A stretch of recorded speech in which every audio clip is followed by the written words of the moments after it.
सुखदेव जी कहते हैं एक दिन नारद जी घूमते हुए ब्रह्मा जी के पास गए तो ब्रह्मा जी ध्यानमग्न बैठे थे। नारद जी ने प्रणाम करके पूछा, पिताजी एक बात बताओ, सारा संसार तो आपने ही बनाया है। ब्रह्मा जी बोले, हाँ। तो ये आंख बंद करके ध्यान किसका करते हो, आपके ऊपर कौन है? तब ब्रह्मा जी हंसने लगे और बोले, तस्मै नमो भगवते वासुदेवाय धीमहि यन्मायया दुर्जयया मां ब्रुवन्ति जगद्गुरु। ब्रह्मा जी बोले, मैं भगवान की उस माया को प्रणाम करता हूं जिस माया से मोहित हो गए मनुष्य मुझको ही जगतगुरु समझने लगते हैं। मां ब्रुवन्ति जगतगुरु, लोग मुझको जगतगुरु बोलते हैं। माया से मोहित प्राणी ऐसा बोलते हैं, मैं जगतगुरु नहीं हूं, जगतगुरु तो मेरे प्रभु हैं। सोचिए जगतगुरु शब्द कितना महत्वपूर्ण है कि भागवत में ब्रह्मा जी को भी अपने आप को जगतगुरु कहलाने में संकोच लग रहा है। और आजकल जगतगुरुओं की भीड़ मरी है, डिग्री बट रही है, चाहे जितना जो चाहो ले जाओ, बस इतना भंडारा करा दो, इतना दान दक्षिणा दे दो, हो गए जगतगुरु। अब तो कोई ब्रह्मांड गुरु बने तो कुछ विशेषता नजर आवे, बाकी जगतगुरु तो बहुत हो गए। बोलो राधे राधे। जगतगुरु शब्द की गरिमा ही पूरी गड़बड़ा दी। तो ब्रह्मा जी के एक शब्द पर विचार करना चाहिए, मां ब्रुवन्ति जगतगुरु। लोग मुझे जगतगुरु कहते हैं ना, मैं नहीं हूं भाई। अच्छा तो आपने ये संसार बनाया कैसे?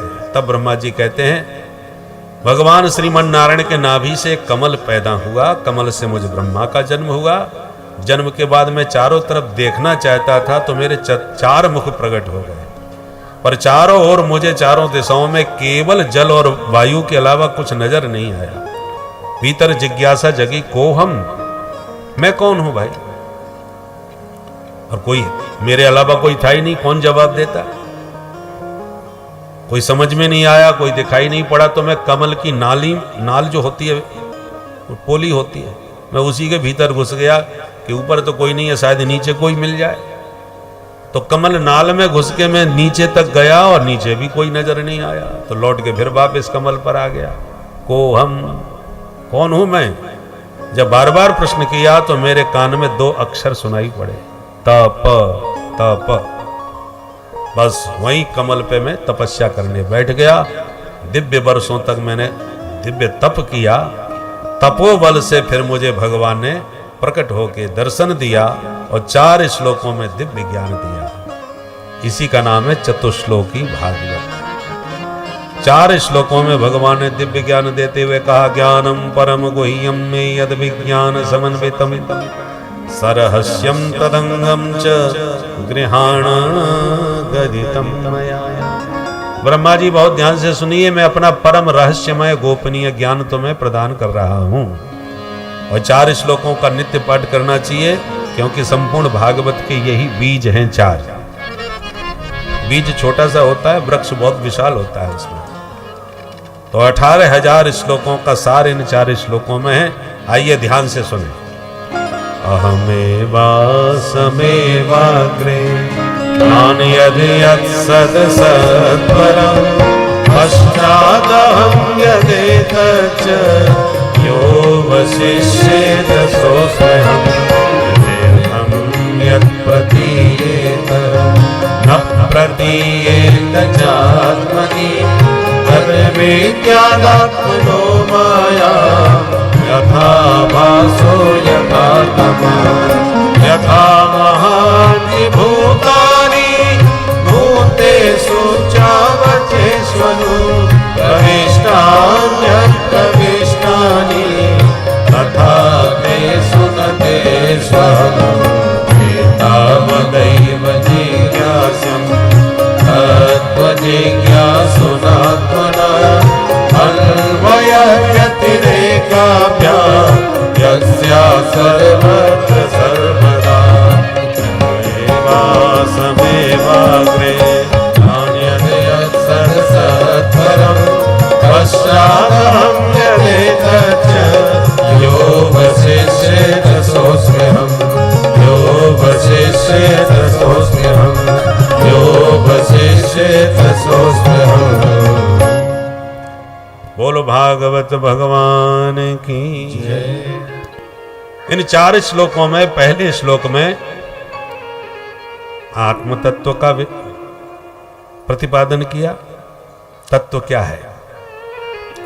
दूसरे श्लोक में माया का रहस्य बतलाया, माया किसे कहते हैं। तीसरे श्लोक में जगत का निरूपण किया, जगत का स्वरूप क्या है। और चौथे श्लोक में बताया कि इन्हीं विषयों को जानने में जीव की जिज्ञासा होनी चाहिए, जिज्ञासु को यही जानने का प्रयास करना चाहिए।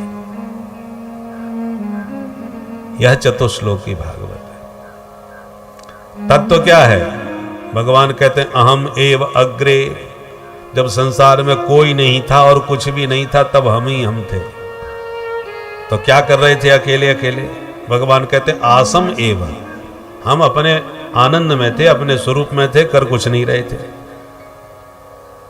तो जब आपके अलावा कुछ नहीं था तो आपने ये संसार काहे से बनाया?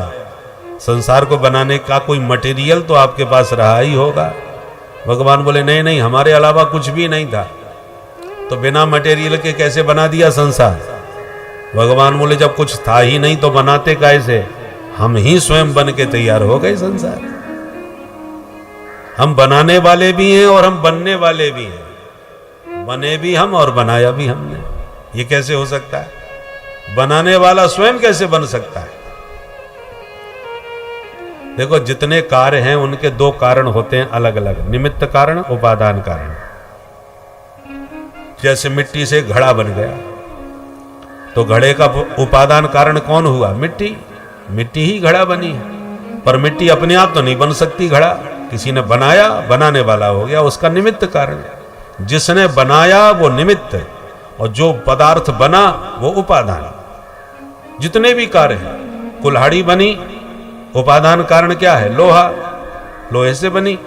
निमित्त कारण कौन है? लोहार, उसने बनाया। ऐसी मेज, कुर्सी, टेबल, जो भी कुछ बना है, उपादान कौन है? लकड़ी। निमित्त कौन है? जो भी उसका बढ़ई जिसको बोलते हैं। सबके अलग उपादान, निमित्त अलग अलग होते हैं, पर कई कार्य ऐसे भी होते हैं जिसका निमित्त उपादान एक ही होता है। वो कौन है? उदाहरण, मकड़ी का जाला। मकड़ी जो जाला बुनती है उसका उपादान किसे मानेंगे आप? मकड़ी अपने पेट से ही पैदा करती है, अपने शरीर से ही उस धागे को पैदा करती है। तो उपादान कारण मकड़ी ही हुई, और बनाया किसने जाला? मकड़ी नहीं, तो निमित्त कारण भी वही हुई।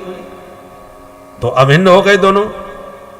तो जैसे मकड़ी अपने जाले का अभिन्न निमित्तोपादान कारण है, ऐसे परमात्मा ही इस जगत के अभिन्न निमित्तोपादान कारण है।